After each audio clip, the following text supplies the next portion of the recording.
Hello, everybody. Welcome to episode 2 of Mondayish. We're officially a podcast now. We've got episode 2. My name is Straight Jacket Jim, or just, you can call me Jim. We're all mates here. And this is... Hey, and I'm Dave, and I am very sorry, Jim. I know you said we do a professional look, and then immediately I assumed I wouldn't be on camera. You said, all right, we'll get started. So I looked and I was fixing things. Hello, everyone. I'm Dave or Desane. How are you doing? Amazing. It's been a big weekend, hasn't it, Dave? Oh, man, I'm cooked. I have not slept a whole lot this weekend. I'm a bit run down, but I'm here. I'm alive. We're present, and we're gonna have a chat. Let's see. Then I'm gonna go and relax. Well, there's been some big MMO news over the weekend. Last week, we got some news about MMO close to my heart, at least. Anyway. And it's probably not going to be the thing that you're all thinking of, because I like a little bit of a bait and switch here. And I'm going to talk about the SWTOR developer live stream that they did last Thursday. I'm going to get my fix in first. All right, chat. I'm going to get that in first because I know there's going to be a lot of chat about a game I don't play very soon. So I'm look, you all knew we were getting an MMO episode, but it's just not the one you thought. It's not the one you expected when you knew that we were going to be chatting.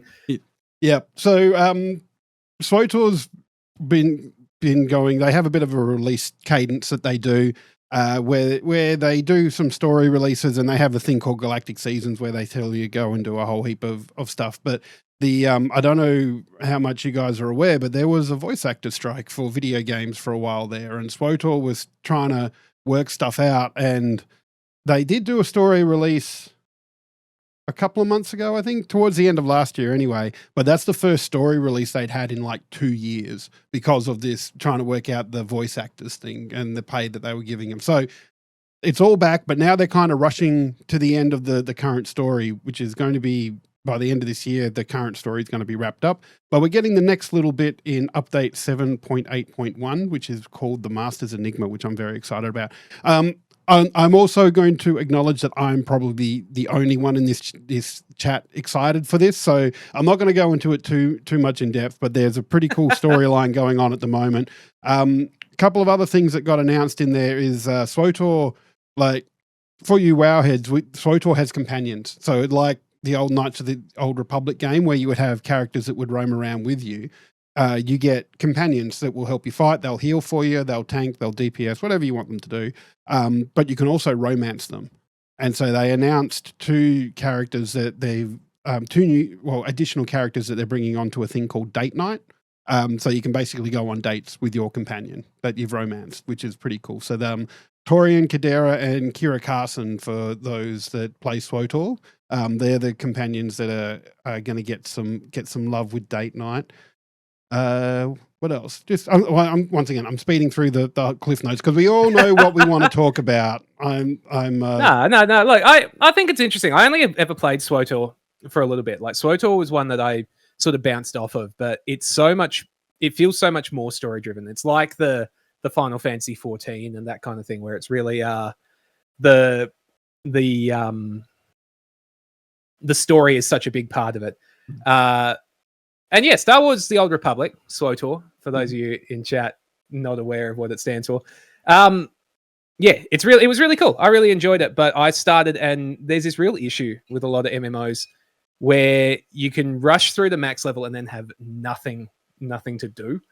And that was what I think I struggled with when it first came out, you know, that kind of just, you finish it and there's nothing that keeps you coming back every week. Yeah. Which is why you end up with, you know, other MMOs that just become like a list of chores that you're doing every week just to keep you coming back and keep you on that wheel and just like, you know, play kind of thing. Yeah. But yeah, I will say, unfortunately, SWTOR does get a little bit like that, but there is a lot of story and a lot on the free-to-play side of things as well. So I think the free-to-play is like the first 3 expansions now. So like that gets you up to level 6. That's pretty awesome. Yeah. So, and when the first vanilla story from level 1 to 50, each of the 8 classes had their own individual story. So like there is a lot of story there, and it was originally made by BioWare. Broadsword have taken over in the last couple of years of developing the Old Republic. So, but all the team went across with it. So it's still the story MMO, and that's what I kind of tell people when they want to play it. It's about the story here, because they do have the multi-person stuff like flashpoints are four people raids, and then they have operations which are like 8 or 16 people raids. So they do still have that, but it's a shame to say that the in game stuff, there's not a lot of it. Like, I'm trying to remember the last time. Actually, no, it would have been the Voss. Hang on, I'm going to tell you exactly what release it was. But it was the Voss release. There was a single flashpoint added, so that's the 4-person content. But before that, it's been a couple of years since a new operation's been added. So like the end game stuff and the group stuff, there's not a whole heap of. Yeah, no, valid. It's such a different world, but I love that every MMO does the exact same thing with naming their patches, and it makes sense for them. But it's like, we're in 12.0.1. It's just like just give them names. Well, don't worry about the minor numbers. In fairness, just give them names. SWTOR does that as well. So the 7.8.1 patch is called Masters Enigma. So they do give them names, luckily. But I think Old Wounds was the patch that had the Voss story in it, and that was the last time they released any group content to go with it. So yeah, and no, Dave and I aren't wearing the same shirt. Thank you very much. It just looks the same. I can't even comment, because I'm going to be honest. There's this big square right where you are on my screen that I can't see your webcam at all today. So I'm running a little bit of a different setup than normal. And so I can't see you at all. So when people are saying that, I just go, yeah, I believe you. Well, it's both kind of that khaki color sort of shirt, except yours has got a little logo on yours, a bit covered up by the camera, by the microphone, sorry, but you do have a logo, and I don't have one. So it's not the same shirt. You're both wrong. You're both very wrong. No. Yeah, thank you, Solaro. But no, it's exciting times for MMOs with SWTOR. You know, you're getting all of your next bits of the romances. I can just imagine how degenerate Final Fantasy and WoW fans would be if they had their date system, that kind of thing. Yeah. But, another thing, just to really trick everyone who thought that I was going to be just talking about World of Warcraft all podcast this time, we had the Pokemon Direct last week. Oh, damn, I thought you were going to talk about Digimon.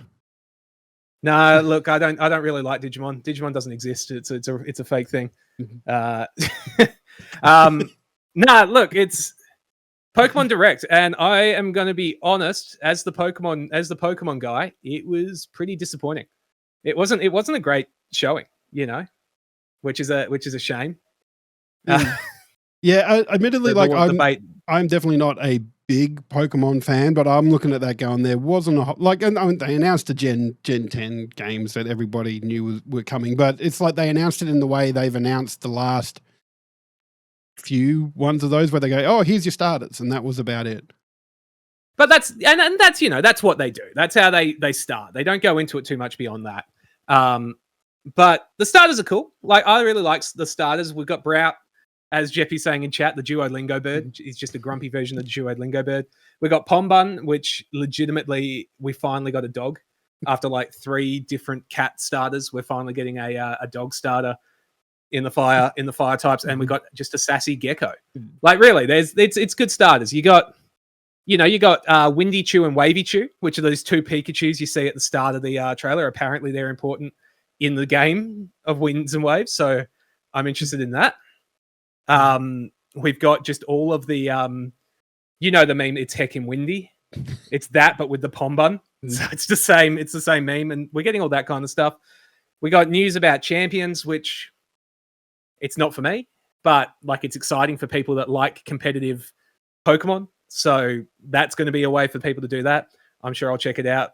It's not something I'm going to spend a lot of time on. We've got Pokopia next week.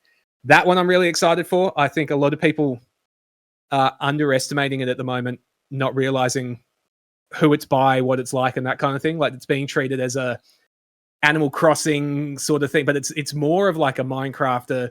If you've ever heard of Dragon Quest Builders, are just phenomenal games, and it's by that team. So It's going to be sick. It comes out this week. I'm really excited about that.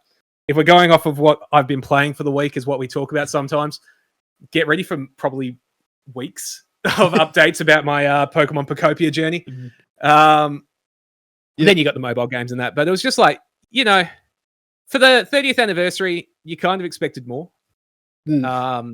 I must admit, I got a little bit excited where there was a bit where there was those hand-drawn animations in the Pokemon Direct. And I was going, oh, it's great. This is going to be another season of Pokemon Concierge. Because I love that show. Like it just, that show is brilliant. Yeah. But then we didn't actually get an update on the other show. Now that you mentioned TV shows, there was Surfetched and Wooloo, which was announced a while back, is another animated show that looks really quite cute. But I don't think it ever came out. And if it did, chat, let me know. But I don't think it ever came out, and that wasn't even mentioned. So is that just dead and gone? Yeah, that's an interesting one because I honestly don't even remember hearing about it. But yeah, it was in the Direct. It was definitely in a Direct of some description, but it's like they had a lot of projects like that, but they didn't really have a whole lot to talk about, which kind of sucks. I'm a little disappointed because I built it up in my head that we're getting Fire Red, Leaf Green this month. And if we were going for a November release, which is a normal release for a Pokemon game, you could have gone like Gen 2 in March, Gen 3 in April, Gen 4 in May, and finish with Gen 10 coming out in November. It would have been a really cool idea. Didn't happen. No. It doesn't exist. I got myself hyped up for something that's not real. But but this is also like, this is Zelda's 40th year as well. And like, so many people are clamoring for what's coming out then, and I don't think Nintendo have actually announced anything. They're no, exactly. Yeah. They're very tight-lipped. Yeah, the 40th anniversary was man. 40th anniversary date was February 21st.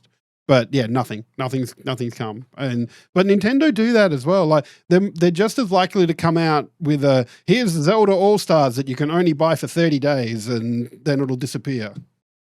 Yeah, but it works. It works. Like, what do we got? We got I'm not going to be able to find it here, but I've got every other bloody Mario game that I can find. I can't find the one that I got, but you've got it for 60 days. I went and bought it immediately. Yeah, the 3D All-Stars. Not even a hesitation. Yeah. Like 3D All-Stars I would buy. I think in the last year, I have played probably just shy of 200 hours of Ocarina of Time. I would buy a collector's edition or something like that of that in a heartbeat. Man. It doesn't even have to be remade because I'm still just going to play it on my PC, not on the Switch. But man, I would love that. Every time there's like an Unreal Engine update of Ocarina of Time comes out, and I go, I want this. Just give me this, please. Yeah. No, it's an interesting one because there's those games that aren't being used, and it sort of feeds off what we talked about last week of give us more remakes. Like remakes are easy, and there are games that I've never played that I would pick up a remake of, or even just games like. There are games that are trapped on consoles you can't play. Yeah. Can you play Twilight Princess anywhere apart from a Wii U? Like, Twilight Princess, legally. You can play it. You can play it on GameCube and also Wii. Yeah, exactly. It's like it's these things. It's like just give me a straight port. Like people complain about ports, but just give me a way to play these games where I have them. Like Gen 7, Sun and Moon, Pokemon Sun and Moon. They're just on the DS. You can't get them anywhere. Yeah. And that's so really... to get them as a hard copy is bloody expensive. To get them as a ROM, they're like a ROM on your DS, you're still paying $40-$50. Yeah. If they put them on like Fire Red and Leaf Green on the eShop, day one, I'll buy both of them right now. Mm-hmm. And that's what annoys me about these companies because like I love that I can go and dust off my old Nintendo and play Zelda, play Mario, play Excite Bike, and assuming the hardware still works, the game works, But there are no other ways that we can go and play a lot of these games, and we're very dangerously slipping into video game preservation territory. But because it's very important, like the amount of games that require an online connection that have no right requiring an online connection just baffles me. So if that game server that it connects to ever goes offline, you cannot play this single player game that does not need internet connection. No, exactly. It's a nightmare one. Mm. That's a whole conversation in itself. I need to go look up how the the Stop Killing Games initiative is going these days. I haven't heard about that for a while. I should go check that up. But I think absolutely. More importantly, I think there's something else that you really want to talk about, Dave. And like it's occupied most of your weekend by the sound of it. Legitimately. And this is going to bait and switch. Mm-hmm. I actually have a topic that I want to talk about, and it's not that. I feel like, look, I'll talk about World of Warcraft at any opportunity at the moment. But, you know, that people are dealing with me talking about that too much as it is. I think, and this is my opinion, my hot take, and I think you're going to agree with me, so it's probably going to be a pretty short hot take, but still. We're announcing games way too early these days. Yes. Well, these days, like just in general, games are getting announced way too early, and I'm sick of waiting for games that I'm excited for that I then end up waiting for like 10 years. 10 years for. Or they get cancelled. The reason I've been thinking this, or they get cancelled, or they just get cancelled and they don't tell us they're cancelled. Because I was thinking today, a game that I've been really excited for, Dave's hot takes. There we go. More like Dave's cold takes right here. Yeah, Dave's popular opinions. I was thinking today, because I was just like, you know, a game that I'm really excited for. It got announced a while back, and I would love to see it, but I don't believe it actually exists.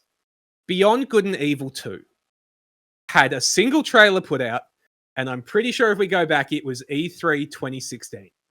And then not another word about it. I'm pretty sure now that, Cyberpunk's been out for a couple of years, but I'm pretty sure that's the one that's had the most time from announcement to maybe release now. But it's not even announcement to maybe release. It's announcement to second trailer.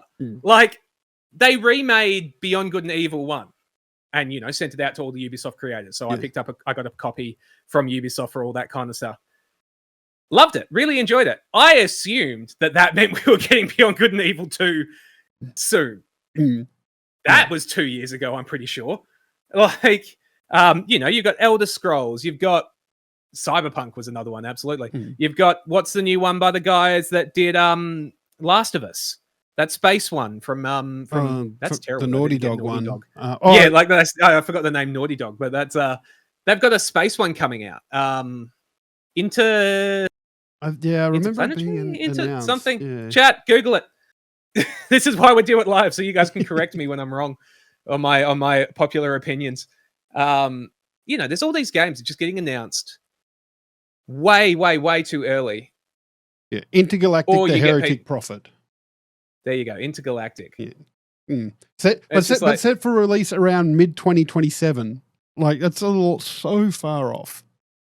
And like, yes, it's because, stop asking us. Yes, we're working on it. Blah blah blah blah blah. But it's like God of War. The God of War trilogy remakes got a single thing that just says, "Yeah, they're happening. They're coming. They're coming one day." It's like, thanks. Cheers. Yeah. Like, cool. And that's right. They announced researching his own topics. Yeah, that's it. Yeah. Absolutely. Never. I'm just here to spout opinions and get Jim cancelled. Really. That's Please don't cancel me. Get him, chat. But yeah, you know, you're right. And then it goes the other way as well, like the Prince of Persia Sands of Time's remake, which got announced, everybody got hyped for it, and then Ubisoft goes, "Oh, we're cancelling it. It's not happening anymore." But there's don't announce games until it's long enough in development that you are almost guaranteed to release it, please. But in their defense on that one, and it's not really a defense, it's that they fucked up. They released the trailer and everyone went, "This looks bad. This does not look good. This is not good." And they went, "You know what? You're probably right. We're going to go back and work on it." And then a couple of years later, they killed it. Yeah. I suspect that they went to it and went, here's the finished product for you to sign off on. And whoever was in charge went, "Yeah, this is not going to go well. Like, this is not good." Yeah. That's the only thing that sort of makes sense to me. It broke my heart as well. Yeah, and I can see Yeen in chat saying the Sands of Time cancellation broke their heart. And it's like, yeah, absolutely. I wanted to play those games. But if it wasn't good, sometimes it's better to just kill a bad game rather than like ruin your reputation. You know, Prince of Persia's just had a nice surge in like popularity with the Rogue Prince of Persia and the Lost Crown. You know, 2 games in quick succession that were both bloody good. 2D games. You don't want to put out. I say they're 2D games. Yeah. Oh, 2D games are great. Yeah. I love a 2D or a 2.5D if you want to have like nice backgrounds on a 2D game. Man, going down into the sewer in the Last Crown and those things coming out of the walls, I freaked out so much. But it's good. It was so good. Yeah, but that's it. Like, and it's an overly said thing, and people say it all the time. It's like, you know, give me shorter games made by smaller teams for the same like, you know, give me a tight 10 to 20 hour game over a less well made 100-hour game. Any day of the week. It's why a lot of my love swinging away from it. Yeah, it's where a lot of my love these days comes for indie games, because you get a really cool concept. It sticks around for 6 to 8 hours, maybe less sometimes, maybe a bit more sometimes, but they just have a really cool core concept. They use it and then they go, cool, we're done. We're happy with that, you know? And that just makes me so happy seeing that stuff. No, and you don't feel bad about spending, you know, if you spend $10 on a indie game and you walk away after a couple of hours, you go, yeah, cool. That's fine. Yeah. And stop making every game open world for the sake of open world. Yes. 100%. Yes, stop. Absolutely. When someone makes a game and they say, oh, it's going to be an open world game and you're going to be able to put 10,000 hours into this, I go, ugh. I don't want a game that long. I like them when it makes sense. You know, like you have to be in the mood for it, but like a game like Just Cause 3 does it so well because it was like around every corner there was something to do. It was fun. It was all optional, that kind of thing. It wasn't busy work getting place to place because they dropped, you know, about 150 fast travel locations and all that kind of thing. Like, don't make it a chore unless it's the point of your game, like Death Stranding. Yeah. And even that wasn't as painful as some open world games. Yeah, but no. Just the whole open world concept. It's a bit like roguelike for me as well. Because like roguelike and open world are just two of those terms where they go, oh, people like these things, so let's go and do them. And then I'm not a big fan of roguelikes. There's a few games that'll break through into my roguelike haze type thing. One of them there was an indie game called Aura of Worlds, which I absolutely adored. And I think I worked out why that worked better for me than most roguelites. And that was because they generated the world, and if you wanted to, you could just go straight to the end of the world and progress to the next area, and you didn't have to fight everything to get through, where most roguelikes seem to be room-based. So you fight through the rooms, get to the end of that world, and then go on. But like Aura of Worlds gave you the option not to do that. And of course, probably the other one that's broken through my roguelike haze that will probably be no surprise to anybody is Hades. Hades was just good. I didn't mind bashing my head against the wall with that one. I think, it's one of those that it's a sort of, it was the real craze for a while, and I'm starting to think that people are getting fatigued on it. And I will admit that most roguelikes I like despite them being a roguelike. I'm a big, like, you know, I enjoy Souls games. I enjoy Metroidvanias, those kind of things. The difference of those is you get strong permanently. Like you don't go back to zero. You're not sort of stressed out or anything. It's like I can throw myself against the boss 100 times. I don't care about it. I'll happily do that. If I lose this boss after an hour run, I am back to the start. That's what annoys me. It's a feeling of wasting time, and it's not wasting time because it's fun, but like it's that sort of gut punch. Yeah, you know. Do you know the history of the rogue genre? Do you know where the term came from? It started with Rogue. Yeah, the game Rogue. But that's about all I know. That's you know, enough to get the 50% right question. Yeah. That's it. So, but there's two versions. There's roguelike and roguelite. So roguelike is permadeath, nothing carries through, and then roguelite is where you get those incremental upgrades. So like in Hades, when you die, you get that currency. You can go and upgrade little bits and pieces to make you stronger as you go through. But for the most part, most games these days that come out with it are roguelites. Oh yeah, absolutely. A roguelike these days would be very unpopular. It's the old permadeath thing. It's like doing Doom on Nightmare, and when you die, that's it. The game is over. You know, it's one of the trophies I've always said I will try one day is the Mein Leben achievement for Wolfenstein, which is the hardest difficulty. No saves, no checkpoints, one life. Beat the whole game. At least that you get a little bit of like knowledge, because all the enemies spawn in the same place. So at least you get that knowledge. You can learn, but it's too long a run, you know? Yeah. And this is coming from someone who does like 100% runs of games in a single stream and things like that. It's just not not fun. Or 100% runs of 3 games in one stream. Look, I have been saying I need to go back and try to beat my time on that one.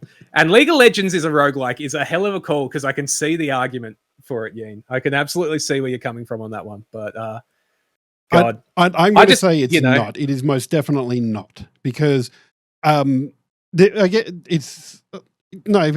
like you get the same skills and the map is the same because but every time you die, you go back to the base and you come back with slight improvements. Yeah. That you've made from by playing through. If you treat each game as a game, it's technically.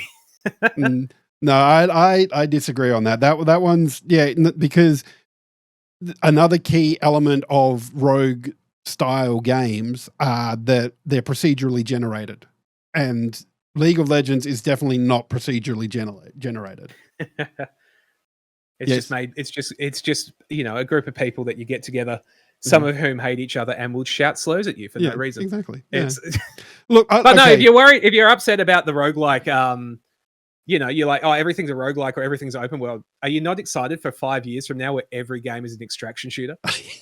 Because after the success of the last couple, Arc Raiders, Helldivers, Arc Raiders and stuff.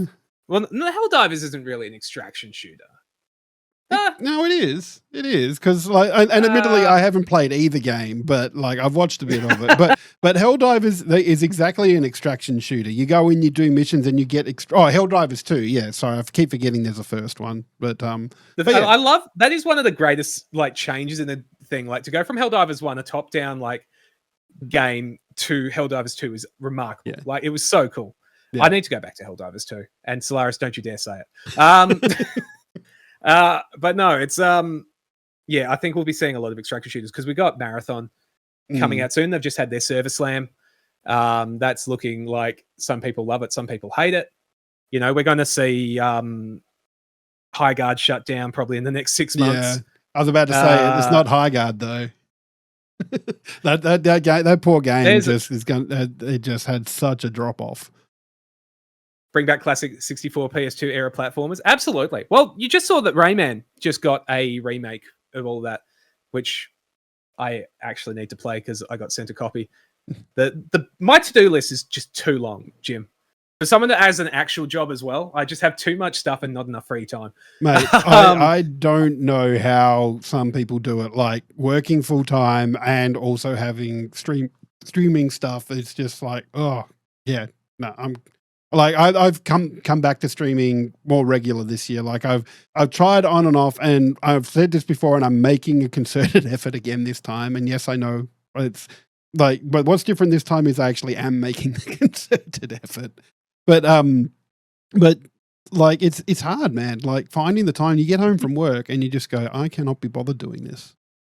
No, well, that's it. That's part of it. But I just enjoy this is why this is really good. I enjoy just having a chance to catch up, have a yap for half an hour or so, and then turn each other loose onto games and that. Yep. Chat will be happy to hear that we are talking about a collab stream after a podcast sometime soon. So we'll organise that once I get through my brother's wedding, because that is just this year. I can't believe we're in March already, man. Like it's ridiculous. Yep. But no. Look, I think you should be proud of me that really we've got through what is this chat without me really diving into World of Warcraft midnight. I mean, I've seen the restraint on your face. Like it almost looks like it is physically paining you to not talk about World of Warcraft, or at least not be playing World of Warcraft. I mean, you don't know what I'm doing on the other screen. We could be doing anything. It's a no. Look, so, it's look early review. We'll talk about it once more people have had a chance to play it and that, because it is still early access. Real good game fun. Nah, look, it's going really good. It's going to be interesting. I think I'll talk more about it when the raids are finished. So when the story is sort of concluded, because that'll be where I see if they've landed what they're trying to, like, they've got a few things up in the air that they've sort of thrown up narratively. I'm going, I don't trust you to get that right. Yeah. But we'll see. We'll live in hope. That's it. Yeah, if you jump in chill and chat, I've just been playing WoW for 2.5 days. It's been a really good weekend. But how long was that timer? How long did the timer on that chat end up getting? It got up to about 35 hours or something by the time everyone was out of it. Chill and chat after podcast. No, not this weekend. I mean, you guys can all chill and chat and watch me play after this, because I'll still be going. That's it. That's it, Jim. You guys are in the right spot. Jim is going to be streaming. And if you're watching on YouTube, you can come catch us both live when we record Mondayish on random days. It's meant to be Monday, and sometimes Sunday, sometimes Tuesday. We haven't done a Tuesday, but it might. Yeah, either way, you can come chat us both at twitch.tv/Desane and twitch.tv/StraightJacketJim. That's it. Very, very exciting to see this. And eventually I will get this on other platforms other than just YouTube. But for now, YouTube's going. And we need to come up with a logo of some kind as well. Like it's looking pretty plain as well. I do think Ying as well. I think we do need to throw in like a Wednesday or a Thursday just to keep people guessing. Yeah. This is where it becomes a daily podcast, and I regret that I signed up for it. But no, Jack, get your logos for Mondayish in to the Discord. Yeah. Let us know. But no, Jim, I think this has been a good chat, man. I do. It's been great. Thank you for making the time and effort to come and chat. I know, like you said, it was busy. It's a public holiday Monday here in WA. So like going back to work tomorrow is definitely going to be painful. It always is after a long weekend. It's going to suck, man. When that alarm goes off at 4:30 tomorrow morning, I am not going to be a happy Dave. 4:30, Jesus. Yeah, I get to the refinery at 6 a.m. That's why streaming on work days is hard for old Dave here. Yeah, no, I 100% get that. But thank you everybody for tuning in. Very much appreciate it, and we will see you next Monday-ish sometime. Yeah. Bye, guys. Bye.